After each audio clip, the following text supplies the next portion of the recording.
Okay, so hello.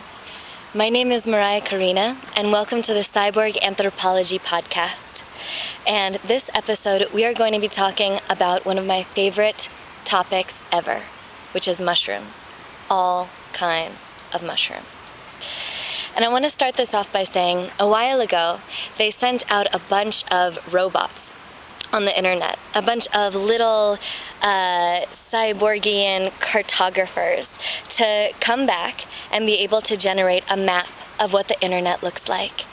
And it turns out that it looks a lot like the way that we normally pictorially represent networks. There were nodes of different sizes, and then there were connecting cords, weaving it all together.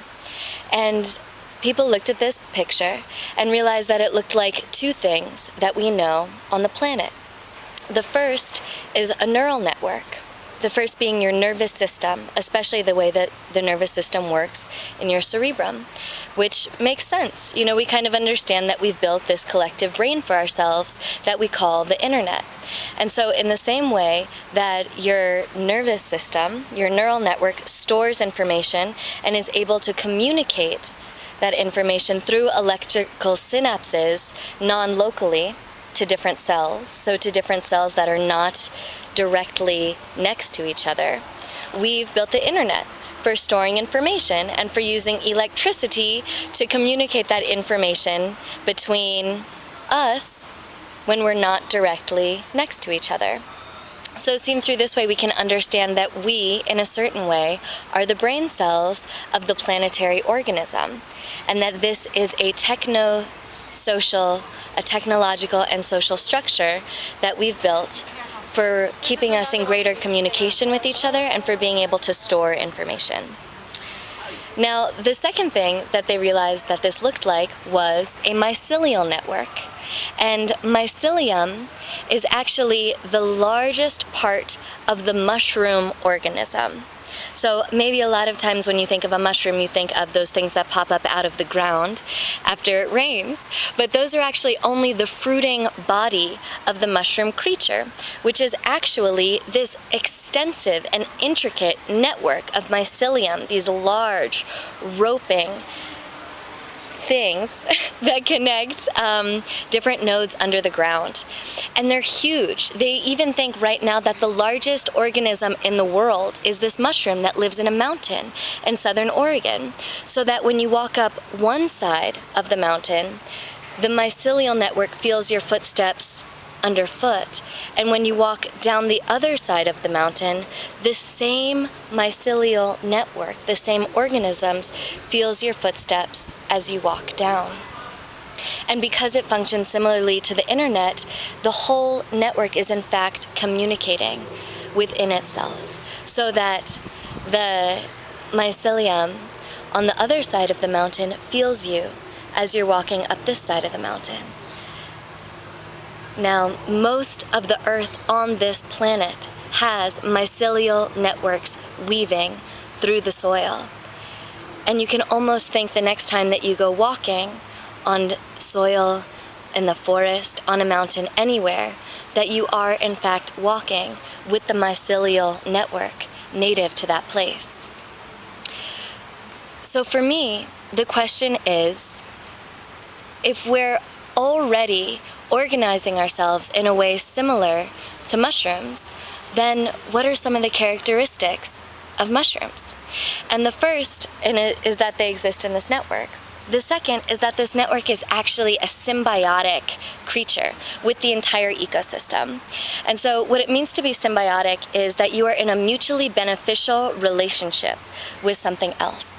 And my favorite example of this from the mushroom world is the story in South America where the forest is really thick and the cloud canopy is really dense, that it becomes hard for new trees to be able to receive the nourishment of sunlight and rain that they need to be able to really take root and thrive. So when a mother tree releases her seeds and one starts to be able to take at least enough of a place in the soil to begin to develop into a sapling, the mycelial network of that place will extend its hand outwards from the mother to the sapling and connect, acting as an umbilical cord, transmitting nutrients from the mother to the baby until the sapling is old enough and strong enough to be able to survive and fend for itself.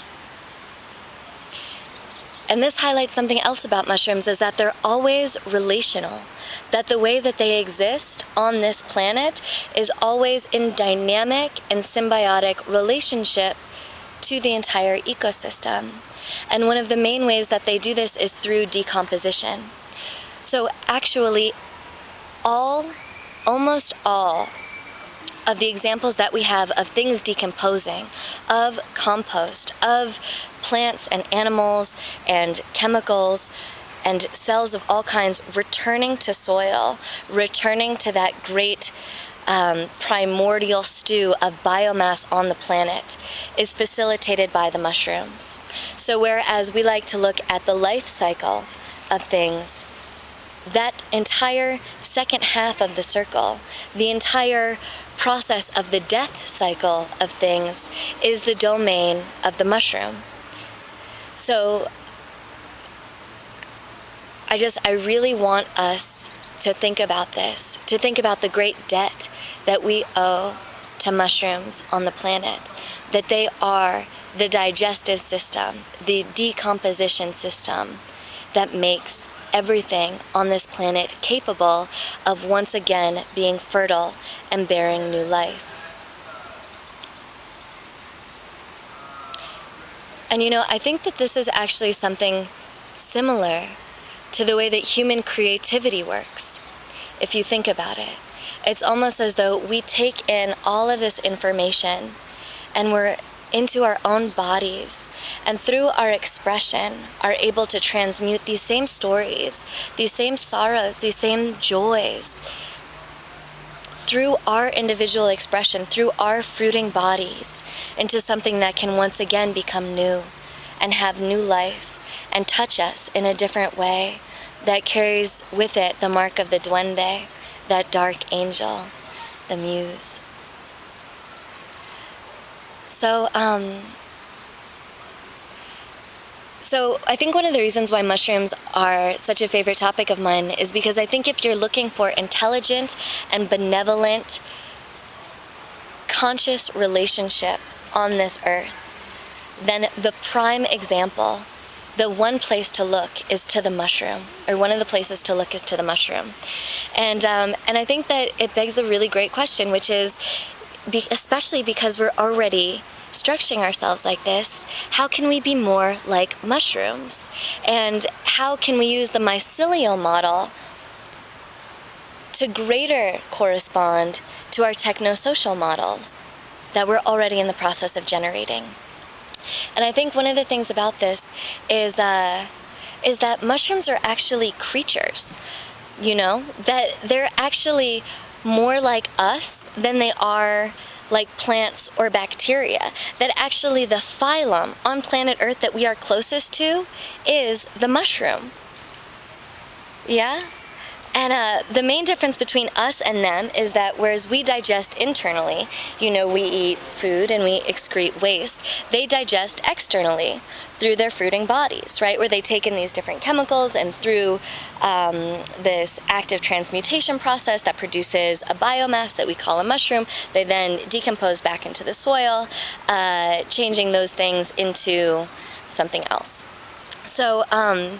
So getting back to this analogy of the internet, so in the way that they are these great decomposers of the world, one of my personal heroes, Paul Stamets, is in this active process of saying, well, how can we really harness this capability, right? He is, as Carolyn Casey says, an ambassador from the mushroom world, from one of the many species on this planet that are coming forward to help us with this transition, with this transformation of how we're living with each other and the natural world, to assist us to restructure the entire Gaian being. And he's saying, well, how do mushrooms want to help us? And he's found all of these amazing things that they can do. Like oyster mushrooms can decompose oil. They can actually take this toxic sludge and make it something that the earth can then once again turn into life. And so they're using oyster mushrooms to clean up oil spills in the ocean. And there are these other people that were using mushrooms to decompose bakelite plastic, which is that really heavy plastic that they used to make rotary phones out of in the 50s. And they're saying, okay, well, how is this actually working? How are these mushrooms actually figuring out how to do this? And they took the strain of mycelium that they had found that was capable of breaking down bakelite plastic, and they introduced a different kind of plastic, and they just sort of put them in the same petri dish with each other.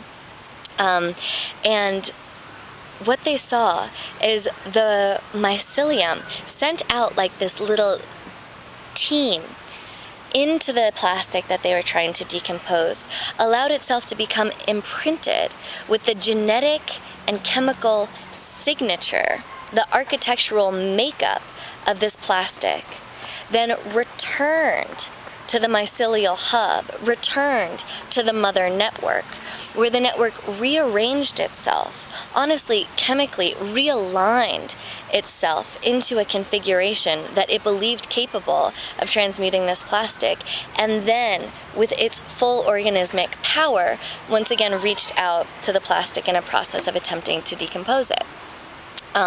Which, if you think about it, is an attempt to live in symbiotic relationship to this plastic. Because if the plastic were indeed biological, it would need that second half of the cycle, not only to live, but to be able to die and decompose, to be born again. So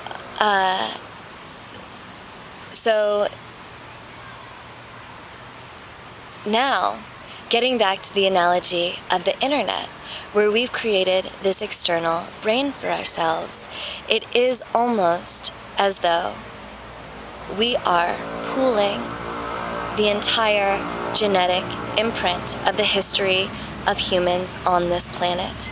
That we are literally collecting information from every geographical location and from every historical moment that we have lived through, and converting it into a medium that can be expressed through digital means and stored within the capacity of the internet itself, right? That we are pooling every way that humans have sought to understand phenomena in the social world. We are pooling all of the facts that we have collected, all of the expression of the human experience, every bit of knowledge and information that we know is going into this external brain.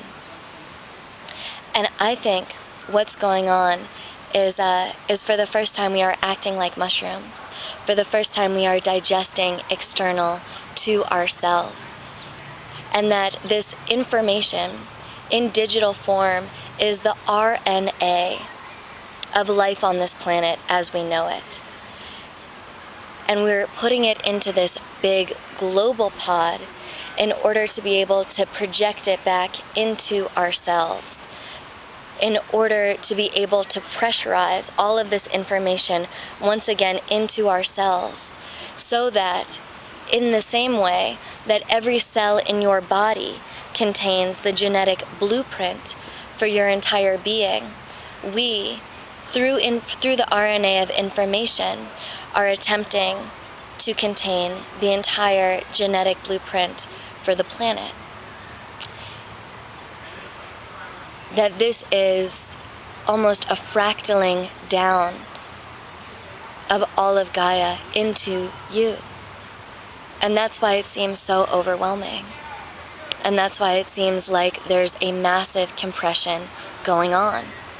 Because indeed there is. And you can think about this information extending beyond the internet, extending from everything to migration, to the rise and the spread of global music, to the different kinds of people that you meet, to the different kinds of paradigms and knowledge systems and the way that they're available to us. That this is all coalescing and converging within you within your consciousness, and that you, seen in that perspective, almost have a responsibility to take active control of what information you choose to focus on and choose to let into you. Because whatever information you are holding within yourself, you are coding for the entire planetary being. So these people, or if you want to look at the nightly news, which is broadcasting fear and scarcity 24/7, that's a huge part of what is being continually recoded into the planet. Or if you want to look at social entrepreneurship and this entire spirit of renaissance, of possibility, that is also huge on the planet right now. It is also being recoded in a continuous feedback loop into the coding of the entire planetary organism. And so maybe in being conscious of what information you take in, and being conscious of the way that we set up our cyborgian and mycelial structures, we can ask ourselves, how can we be more like mushrooms? And how is thinking about mushrooms also a good model for us?